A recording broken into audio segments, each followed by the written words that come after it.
ፍቅር የሚደክሙለት እንጂ እየሰጡ የሚቀበሉት አይደለም። ፍቅር መስጠት እንጂ መቀበል አይደለም።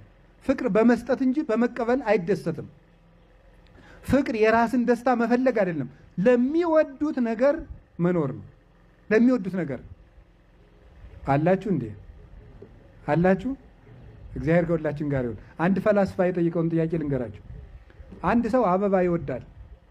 አበባ ይወዳልና አበባይቱን ቢቆርጣት ይወዳታል አይወዳትም? እና ቢያሸታት በጣም መዓዛዋ መስጦት ቢያሸታት ይወዳታል አይወዳትም? በሉ እንጂ ይወዳታል አይደል? አሁን ነው የገባችሁ። ግን በፊት ይወዳታል ነበር እንትን ይሄን አበባ ወደዋለሁ ስለዚህ ለቁረጥና ምን ልበለው ነው የምትሉ ማሽተታው ነው። ግን አበባውን የምትወደው ከሆነ ባለበት እንዲቀጥል ምን በል ነው ፍቀድለት ነው። ስለዚህ የምንወደውን ነገር መጠቀም አይደለም ማክበር እንዲኖር ማድረግ ነው። ለሱ ለምትወደው ሰው ህልውና ለምትወስደው ሰው መቀጠል መኖር ነው።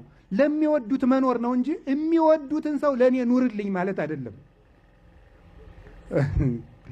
ይገርማል እኮ ለሚወዱት ነገር ኢንቨስት ነው የምናደርገው ወይስ የምንወደው መሬት ነው ኢንቨስት የሚያደርግልን?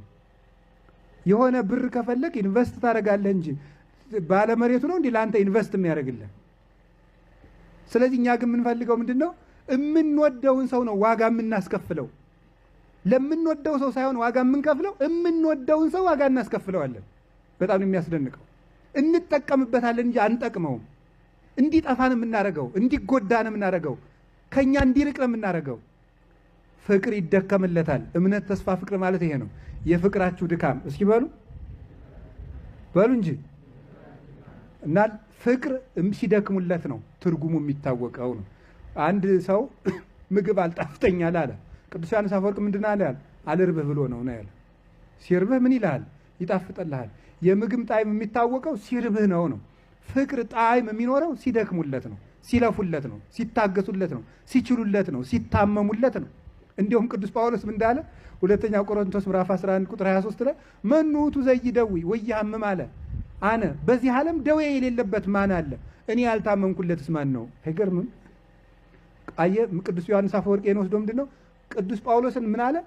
በዚህ ዓለም የማይታመም ማን ነው? እኔስ ያልታመምኩለት ማን ነው አለ። ቅዱስ ጳውሎስ ለእያንዳንዱ ምእመን ችግር ይታመም እንደነበረ ታውቃለህ? ይሄንን ወስዶ ገላትያ ላይ ምንድነው ያለ? ወንድሞቼ ሆይ እኔ ስለናንተ ምጥ ይዞኛል ነው ያለ። እስቲ ምጥ ይዞኛል በሉ። ምን አላችሁኝ? ምጥ ምን ያህል እንደሚሰማ ሐኪሞችን ጠይቋቸው። እሺ ምጥ ቀላል ሰው የምጥን ከባድነት ቢያውቅ የእናቱ መከራና የሚስቱ መከራ ይገባዋል በእውነቱ ማለት ነው። እና ምጥ በጣም አይ ቅዱስ ጳውሎስ ስለናንተ እንዲያውም እንደሰማሁት ነው። በዚህ ጉዳይ እኔ አልተማርኩም። እንደሰማሁት ግን አንዲት ሴት ምጥ ሲይዛት የሚሰማት ህመም ከጎን አጥንት በጣም ብዙዎቹ ሲሰበሩ አንድ ሰው የሚሰማውን ያህል ነው ይባላል። ሐኪሞቹ ነው ሲሉ የሰማው። አረ ጎን አጥንቱ ስንቱ ሲሰበር ነው? ብዙ። አንዷን በመርፌ በወጋት የሚያመውን ታውቃላችሁ? ወይም ደግሞ ረስቸዋለሁ አሃዙን ስንት መኪኖች በእግርህ ላይ ሲሄዱብህ አንዱ ቢሄድ ራሱ ችግር አይደለም? የዚያን ያህል። አሁን ቅዱስ ጳውሎስ ምን አለ? ለሚያስተምራቸው ደቀ መዛሙርት ምንድን ነው ያለ? ስለናንተ ምን ይዞኛል ነው ያለ? ምጥ በሉ እንጂ። ስለዚህ ፍቅር ማለት ለሌሎች ምጥ መያዝ ማለት ነው። ለምትወደው ሰው ዋጋ መክፈል መኖር ነው እንጂ ዋጋ ማስከፈል አይደለም። ለምንወዳቸው ሰዎች ዋጋ እንድንከፍል እንጂ ዋጋ እንዳናስከፍል እግዚአብሔር ይርዳል። ስለዚህ ለቤተ ክርስቲያን ዋጋ ልንከፍልላት ይገባል። ግን ልንገራችሁ ቤተ ክርስቲያን ዋጋ እየከፈለች ነው በእኛ ምክንያት። እውነት አስብ። በእኛ ስንፍና ቤተ ክርስቲያን ዋጋ እየከፈለች ነው። ልጆቿ የስሜት ድሃ በመሆናችን ለስሜቶቻችን የምንኖር ለዓላማ የማንኖር በመሆናችን ቤተ ክርስቲያን ዋጋ እየከፈለች ነው። ስለዚህ እናት አባቶቻችን ዋጋ ይከፍላሉ። ወገኖች ለፍቅራችን ድከሙ። ጸሎት ትወዳላችሁ? እስኪ ጸሎት የሚወድ እጁን ያወጣ። ጸሎት የሚወድ አትወዱ? ታማችኋል ማለት ነው። ምክንያቱም አንድ ሰው እንጀራ እናብላ ሲባል አልወድም ካለ ምን ብሏል? የምግብ ፍላጎት የበሽተኛነት ምልክት ነው፣ ማጣት። እሺ ጸሎት በሉ። ኧረ ባይሆን እንደው ለስሙም አውጡ እንጂ ነውር አይደለም እንዴ? አውጡ እንጂ አውጡ በሉ። እሺ ቆያል ሻት አውርዱት አንዴ። አሁን አንድ ነገር ልንገረና ወዳችሁ እንድታወጡ ላድርጋችሁ። ጸሎት ማለት ቃል በቃል ሲተረጎም ጸሎት ብሂል ተናግሮ ምስለ እግዚአብሔር። ጸሎት ማለት ከእግዚአብሔር ጋር መነጋገር ማለት ነው። እሺ ከእግዚአብሔር ጋር መነጋገር ትወዳላችሁ አትወዱም? አሁን አውጡሽ። አየ ጥሩ ሆነ ማለት ነው።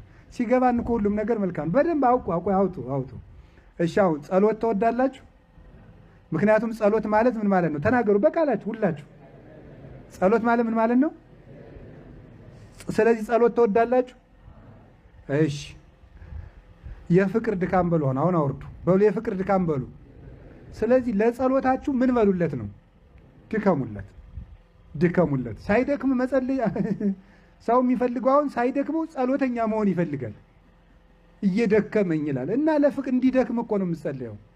እየደከመኝ እንቅልፌ እየመጣብኝ እንቅልፍ እያለኝ እና የፍቅር ድካም እኮ ማለት ነው። ለምትወደው ነገር መድከም፣ ለምትፈልገው ነገር ሌላ የምትፈልገውን ነገር ማጣት እኮ ነው። የምትወደውን ብር ከፍለ እኮ ነው የምትወደውን ሸሚዝ የምትገዛ አይደለም እንዴ? የምትወዳትን ብር ከፍለ ነው በየአይነቱ የምትበላ አይደል? ገብታችሁ ምግብ ቤት የምትወደውን ነገር ሳትከፍል የምትወደውን ነገር ማግኘት ትችላለህ? አይቻልም። የምንወደውን ነገር ሳንከፍል የምንወደውን ነገር ማግኘት አንችልም። እንዲሁ እናንተም ተማርን ትላላችሁ ማለት ተምራችኋል ማለት ነው። ተምራችኋል ብዙ እንደተማር እና ግን እንደው ይሄንን እንኳን አታውቁም ወይ ነው? ይሄ እኮ በእውነቱ ቢዝነስ እኮ ነው። ቢዝነስ አታውቁም እንደ ቢዝነስ እኮ ከፍለ ነው የምታገኘው። የምትከፍለው ከበዛ የምታገኘው በዝቷል ማለት ነው። ስለዚህ ምን እንዴት ነው ይሆናል? በየትኛውም ቋንቋ በንግድም በኢኮኖሚክስም ብትሄዱ የዲፕሎማቲክ ግንኙነትም ብትሄዱ ዲፕሎማት ማለት ምን ማለት በራሱ ዲፕሎማቲክ ለምንድን ነው ያስፈለገው ሲባል ሰጥቶ መቀበል፣ ከፍለ ትቀበላለህ ነው። ለምሳሌ ከአሜሪካ ጋር የኛ ሀገር ባለስልጣን አካሄዱ ያው እኔ አላቅም፣ እኛ ቆዳ እንስጠሻለን አንቺ ጫማ ትሰጭናለሽ ነው የሚባባሉት መቼስ አይደል? ስለዚህ የሆነ ነገር እንከፍላለን፣ የሆነ ነገር ስጡን ነው። የእኛን ጥጥ ውሰዱ እናንተ ብርድ ልብስ ላኩልን ነው። መቼም የኛ ነገር ጥሪያችን እየሰጠን የበሰለ ጥቂት ነው የምንቀበል። እንደዚያ ነው። ስለዚህ ሳይከፍሉ ማግኘት አይቻልም። ክርስትናም እንደዛው ነው። ክርስቶስም ዋጋ ከፍሎብናል። እኛም የምንከፍላት ነገር ከስሜታችንም የምንከፍላት መኖር አለባት።